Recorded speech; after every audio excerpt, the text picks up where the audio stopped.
Hindustan zinc जो कि India की सबसे बड़ी प्रोड्यूसर है जिंक लेड एंड सिल्वर बनाने वाली कंपनी, वो एक बहुत ही महत्वपूर्ण कदम उठाने जा रही है सस्टेनेबिलिटी एंड एनवायरमेंट रिस्पॉन्सिबिलिटी की तरफ। आपको बता दें कि हिंदुस्तान जिंक लिमिटेड इंडिया की टॉप 15 सीएसआर स्पेंडर्स में से एक है और करेंटली 1.4 मिलियन पीपल को सर्व करती है कंपनी 234 विलेज में, जिसमें से 184 विलेज राजस्थान में है और 34 विलेज उत्तराखंड में है। हिंदुस्तान जिंक लिमिटेड अपने कार्बन फुटप्रिंट को कम करने का प्लान कर रही है अपने supply chain and transportation operation में लिक्विफाइड नेचुरल गैस यानी कि एलएनजी पावर फ्लेट को यूज करके, जो green line mobility solution provide करेगी हिंदुस्तान जिंक लिमिटेड को। ये इनिशिएटिव इंडिया के नेट जीरो एमिशन एफर्ट को अचीव करने के लिए काफी मददगार होगा दोस्तों, और साथ ही साथ वो क्लाइमेट चेंज को भी कंट्रोल करेगी। यानी कि दोस्तों आप लोग समझ ही पा रहे होंगे कि इंडिया को नेट जीरो एमिशन वाली कंट्री बनाने में हिंदुस्तान जिंक का कितना बड़ा हाथ होगा। आपको ये भी बता दें कि एलएनजी पावर व्हीकल्स काफी हद तक एमिशन को कम करती है कंपेयर टू डीजल व्हीकल्स। साथ ही साथ ये इनिशिएटिव न केवल कार्बन फुटप्रिंट को कम करेगी बल्कि ट्रांसपोर्टेशन इंडस्ट्री में ग्रीन लॉजिस्टिक को लेकर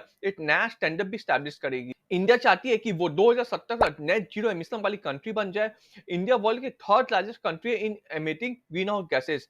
इंडिया में company billions of dollar invest कर रही है ताकि इंडिया अपने नेट जीरो एमिशन वाले टारगेट को 2070 तक अचीव कर पाए। आपको ये भी बता दें कि ड्रीम लाइन जो कि एसआर ग्रुप की एक सब्सिडरी कंपनी है और पायनियर है क्लीन फ्यूल लॉजिस्टिक सॉल्यूशन में, वो 2 बिलियन रुपए इन्वेस्ट करेगी हिंदुस्तान जिंक लिमिटेड में। यानी कि जो ट्रक हिंदुस्तान जिंक के लॉजिस्टिक में यूज होते हैं वो एलएनजी पावर ट्रक्स होंगे और इसके लिए ग्रीन लाइन 2 बिलियन रुपए इन्वेस्ट करने जा रही है। आपको ये भी बता दें कि ग्रीन लाइन के एलएनजी पावर ट्रक्स प्रॉमिस करती है कि वो टॉक्सिक एमिशन को काफी हद तक रिड्यूस करेगी कंपेयर टू डीजल ट्रक्स। यानी कि CO2 एमिशन को 30% तक कम करेगी, SOx एमिशन को 100% तक कम करेगी और NOx एमिशन को 59% तक कम करेगी। साथ ही साथ पर्टिकुलर मैटर को भी 91% तक कम करेगी एंड CO को 70% तक कम करेगी।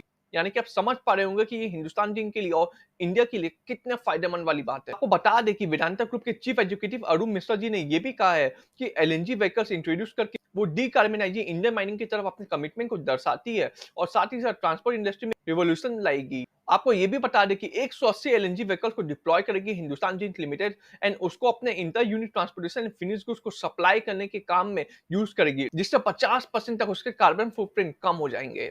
आपको ये भी बता दें कि ये ट्रक्स अभी 40 टन ऑफ रॉ मटेरियल्स को कैरी कर सकती है एंड उनका speed up to 80 kilometre per hour है। एक्चुअली आपको बता दें कि हिंदुस्तान जिंक के पेरेंट कंपनी वेदांता ग्रुप के चीफ एग्जीक्यूटिव ने यह भी कहा कि कंपनी 50% तक रिडक्शन चाहती है अपने स्कोप 1 एंड 2 जीएचजी एमिशन में एंड 25% तक रिडक्शन का प्लान है स्कोप 3 जीएचजी एमिशन में 2030 तक।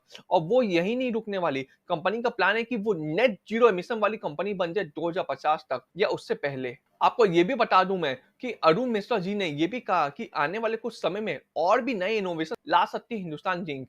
तो दोस्तों आप ये समझ ही गए होंगे कि ये टाई अप इंडिया के logistic and metal and mining sector के फ्यूचर को रिवॉल्यूशनाइज करेगी। आपको ये भी बता दे कि आज के दिन में clean and green energy mobility solution सिर्फ एक ऑप्शन नहीं है बल्कि एक नेसेसिटी हो गया है, और आज के दिन में clean and green energy industry के अपने सस्टेनेबिलिटी टारगेट्स को मीट करने के लिए बहुत ही इंपॉर्टेंट क्राइटेरिया है। Kindly share the video with your friend. Video अच्छा लगा तो काइंडली लाइक एंड सब्सक्राइब।